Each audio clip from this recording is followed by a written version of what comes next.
Assalamualaikum warahmatullahi wabarakatuh.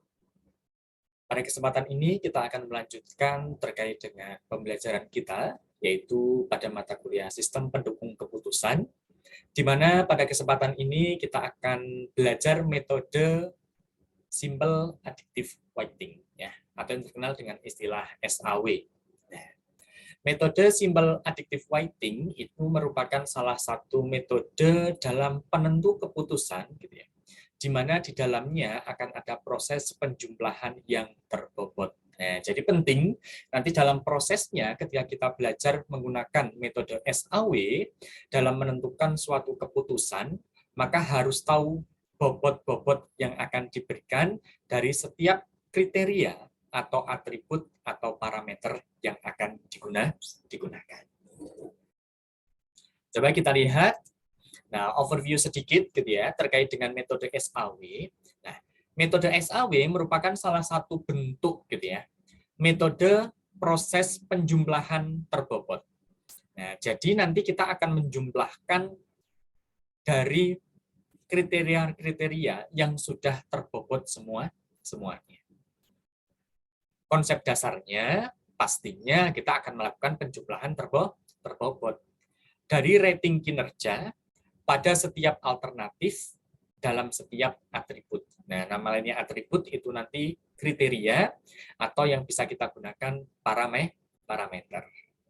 Misalnya, kita akan menentukan gitu ya, mahasiswa yang berhak mendapatkan beasiswa, misalnya gitu. Nah, maka kriteria yang dipakai apa atau atribut yang dipakai apa, parameter yang akan dipakai apa. Misalnya IPK, nilai IPK, gitu ya. Yang kedua, misalnya keaktifan dalam keorganisasian. Gitu. Kemudian yang ketiga, gitu ya, mungkin aktif dalam ikut perlombaan atau yang lainnya. Nah, itu menjadi atribut atau kriteria atau parameter yang akan digunakan dalam menentukan siapakah mahasiswa yang berhak mendapatkan beasiswa. Nah, sedangkan alternatifnya siapa? Alternatifnya ya berarti semua mahasiswa berhak mendapatkan beasiswa. Nah, jadi udah bisa bedakan ya apa yang dimaksud dengan alternatif dan apa yang dimaksud dengan atribut atau kriteria atau parameter. Dalam langkahnya, nanti metode SAW ini membutuhkan proses normalisasi matrik keputusan ke dalam bentuk skala yang dapat dibandingkan dengan semua rating yang ada. Jadi nanti akan kita normalisasi dulu datanya. Nah, kalau kita berbicara pada statistika, gitu ya, yang dimaksud normalisasi data itu apa? Harapannya data tersebut itu rata-ratanya mendekati 0 dan variansinya mendekati 1. Jadi tidak begitu jauh atau tidak banyak pencilannya gitu ya atau outlier-nya dari setiap data yang digunakan. Kemudian metode SAW ini termasuk dalam kategori algoritma yang dapat digunakan untuk menghadapi situasi atau permasalahan di dalamnya yaitu sifatnya multiple attribute decision making. Artinya apa? Di dalam permasalahan yang akan kita selesaikan, di sana banyak atribut atau kriteria atau parameter yang akan digunakan. FADM merupakan suatu konsep untuk mencari alternatif-alternatif optimal dari sejumlah alternatif dengan kriteria yang sudah ditentukan. Itu sedikit overview dari metode SAW. Sedangkan tahapan dari metode SAW sendiri, yang pertama pastinya karena ada melibatkan gitu ya kriteria gitu ya. Jadi yang pertama langkahnya apa? Menentukan kriteria yang akan dijadikan acuan dalam pengambilan keputusan. Misalkan kita kasih nama CI. Berarti kalau misalkan nanti ada kriterianya 3, berarti akan ada C1, C2, C3. Gitu. Misalnya, tadi contohnya adalah yang berhak mendapatkan beasiswa. Gitu ya. Misalkan IPK itu menjadi kriteria pertama. Berarti C1 itu merupakan nilai IPK. Gitu ya. Kemudian C2, C2-nya apa? Misalnya keaktifan dalam organisasi dan seterusnya. Gitu. Kemudian yang kedua, setelah kita punya setiap kriteria, pastinya kita harus menentukan bobot dari masing-masing kriteria tersebut. yang kita kasih nama yaitu WI ya, weight ya. Di mana sigma dari WI itu harus sama dengan 1. Artinya bobot dari setiap kriteria itu kalau dijumlahkan harus sama dengan 1.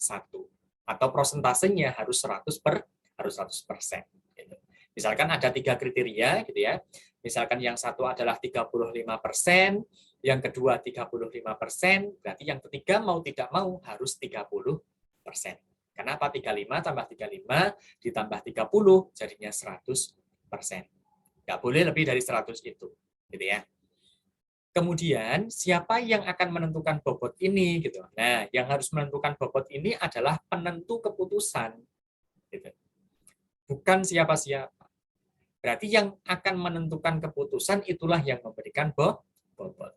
Misalnya dalam perusahaan mungkin direktur yang akan bertugas menentukan bobot dari masing-masing kriteria tersebut. Kemudian yang ketiga, kita akan menentukan matrik keputusan berdasarkan dari kriteria yang ada. Yang keempat, kita menentukan proses normalisasi matrik keputusan dengan melakukan proses perbandingan pada setiap nilai alternatif yang ada. Di mana ini ada 2 kemungkinan. RIJ artinya nilai normalisasi matriknya itu jika J-nya berupa suatu benefit atau keuntungan, maka nanti data XI itu dibagi maksimumnya dari XIJ. Tapi kalau J-nya ini berupa suatu atribut cost atau biaya, maka nanti yaitu minimum XIJ dibagi dengan XIJ. Nah, jadi perhatikan dulu, nanti kita akan menentukan gitu ya, apakah atribut atau kriteria atau parameter ini masuk mana dulu? Apakah masuk di benefit, keuntungan, atau masuk di cost atau biaya? Nah, cara bedakannya gimana? Nah, setelah ini nanti saya tunjukkan kapan dia akan masuk menjadi keuntungan, kapan akan disebut sebagai suatu cost, ya, atribut cost. Ya, jadi kalau misalkan nanti atributnya benefit atau keuntungan, maka kita pakai XIJ dibagi maksimum XIJ. Sedangkan kalau cost, maka nanti minimum XIJ dibagi dengan XIJ. Nah, kemudian yang kelima, terakhir, kita akan menghitung nilai preferensi untuk setiap alternatif, di mana VI itu sama dengan sigma WI. W itu berarti nanti bobot yang sudah ditentukan oleh penentu keputusan tadi dikalikan dengan nilai matrik normalisasi RIJ, gitu ya. Di mana nilai VI yang terbesar akan menunjukkan alternatif AI yang lebih baik. Jadi nanti nilai VI yang paling besar itu yang akan berkorespon terhadap alternatif AI yang paling baik, dan alternatif AI yang paling baik inilah yang akan kita pilih. Nah, jadi ada 5 langkah ya secara umum ya. Nah, tapi ada yang bilang hanya 4 langkah saja. Gitu ya.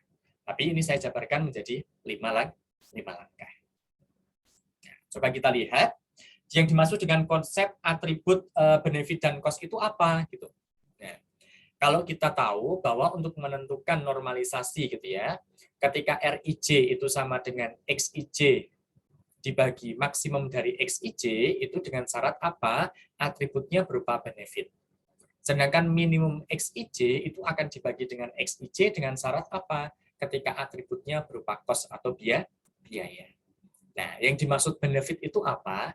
Nah, jika nilai kriteria terbesar merupakan yang terbaik. Jadi sudah ada kesepakatan. Misalkan nilai yang terbesar ini merupakan yang terbaik, gitu ya, maka kriteria tersebut ya akan menjadi suatu benefit, jadi menjadi keuntungan. Nah, sedangkan kalau biaya, jika nilai kriteria terkecil merupakan yang terbaik. Nah, jadi tandanya begini. Nanti dalam kriteria tersebut kita akan melihat, gitu ya, nilai paling tertinggi itu akan kita sebut sebagai yang terbaik atau tidak. Kalau misalkan nilai tertinggi menjadi yang terbaik, maka itu menjadi benefit. Sedangkan kalau nilai terendah itu menjadi yang terbaik, maka itu menjadi biaya. Jadi tinggal pakai aja. Kalau benefit, maka akan pakai XIJ dibagi maksimum XIJ. Tapi kalau cost atau biaya, maka menggunakan minimum XIJ dibagi XIJ. Nah, contoh kriteria yang bisa kita gunakan, misalnya di sini saya pakai kriteria nilai, kriteria daya dukung, kriteria prioritas, kriteria kecepatan, kriteria kebersihan. Nah, dia masuk apa? Gitu. Nah, nilai misalkan. Nilai pastinya benefit ya. Kenapa kok benefit? Karena apa? Semakin tinggi nilai mahasiswa gitu ya, atau nilai kan paling maksimal kan 100 ya. Semakin nilai kita mendekati 100, berarti kan paling baik kan gitu ya. Semakin baik. Jadi, kalau nilai yang paling bagus, paling besar itu bagus, maka masuk benefit. Jadi nilai ini masuk kriteria atau atribut benefit atau keuntungan. Ya. Kemudian kalau kita melihat ada kriteria daya dukung gitu ya. Kriteria daya dukung itu ada, misalkan di sini contohnya ada 1, 2, 3. Kalau 1 itu kurang mendukung, kalau 2 cukup mendukung, kalau 3 sangat mendukung. Gitu ya. Nah, coba kita lihat. Kalau 1 ini kurang mendukung, 2 cukup mendukung, 3 sangat mendukung. Berarti paling bagus itu harusnya kan sangat mendukung kan ya. Dan ternyata sangat mendukung nilainya 3. 3 ini kan terbesar. Maka daya dukung masuk apa? Benefit. Nah, berbeda halnya dalam prioritas. Kalau prioritas nilainya 1, itu sangat prioritas, sedangkan 2 itu prioritas, sedangkan C cukup prioritas. Maka ini masuk COS. Kenapa kok masuk COS? Karena apa? Nilai yang terbaik itu ternyata posisinya ada di nilai 1. Nilai 1, nilai 2, nilai 3, ini yang menentukan siapa? Ya penentu keputusan. Nilainya bagaimana dalam suatu kriteria tersebut. Apakah mungkin kasusnya berbeda? Misalnya begini, ternyata prioritas ini saya pengen bukan sebagai cost, gitu ya, tapi ingin saya jadikan sebagai benefit. Misalnya, 1 itu menjadi cukup prioritas, 2 prioritas, dan 3 sangat prioritas. Bolehkah itu? Boleh-boleh saja. Tergantung dari penentu keputusan. Nah, jadi nanti dalam menentukan dia masuk dalam benefit atau cost harus diperhatikan dulu ya, nilai tertingginya itu akan menjadi yang terbaik atau tidak. Atau ternyata yang paling terkecil itu menjadi yang terbaik. Misal kalau kriterianya merupakan biaya gitu ya, biaya perjalanan gitu ya. Pastinya harapannya biaya perjalanan paling kecil itu yang kita harapkan kan gitu ya. Berarti biaya yang paling kecil itu yang terbaik kan gitu. Berarti masuk dalam cost.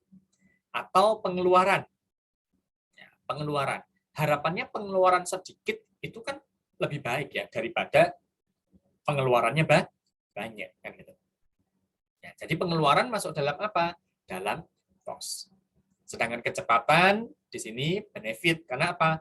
3 sangat cepat. Kebersihan, ya kebersihan masuk apa? Di sini masuk cost. Karena apa? 1 itu sangat bersih, 2 itu bersih, 4. 3 cukup bersih, dan 4 itu kotor. Jadi masuk dalam cost. Tapi boleh juga kebersihan itu ternyata yang sangat bersih itu nilainya 4. Boleh, berarti nanti masuk dalam benefit. Nah, harapannya teman-teman bisa paham ya, bagaimana cara membedakan, oh ini masuk dalam benefit, atau ini masuk dalam cost. Karena apa? Ini nanti berbeda ketika kita menggunakan benefit atau cost, maka normalisasinya gitu ya, teorinya yang kita gunakan juga berbeda.